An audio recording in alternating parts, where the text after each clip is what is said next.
રતાળુના ઘૂઘરા બનાવવા માટે 1 કપ ચાળેલા મેંદામાં સ્વાદ પ્રમાણે મીઠું, 2 ચમચી તેલ અને 1 ચમચી લીંબુનો રસ ઉમેરી મોઈ લેવો. જરૂર મુજબ પાણી ઉમેરી મધ્યમ સોફ્ટ કણક બાંધી ઢાંકીને 10 મિનિટ માટે મૂકી રાખવી.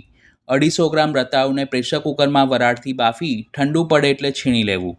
કડાઈમાં 2 ટેબલસ્પૂન તેલ ગરમ કરી તેમાં થોડું જીરું, હિંગ, આદુની પેસ્ટ, સૂકી વરિયાળી અને તલ ઉમેરીશું. બધું સરખું સંતળાય એટલે અડધી ચમચી હળદર ઉમેરી તેમાં બાફેલું રતાળું ઉમેરી મિક્સ કરીશું.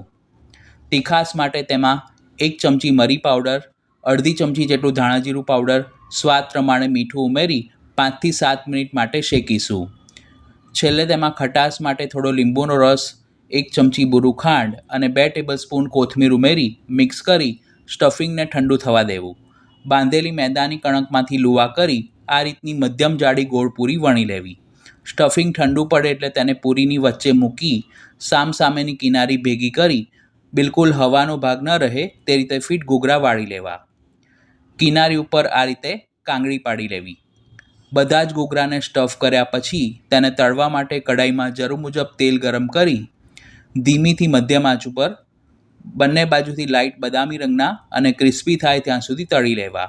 એક બેચને તળવામાં 3થી 4 મિનિટ જેટલો સમય લાગે છે. રતાળુના ઘૂઘરા બનીને તૈયાર છે.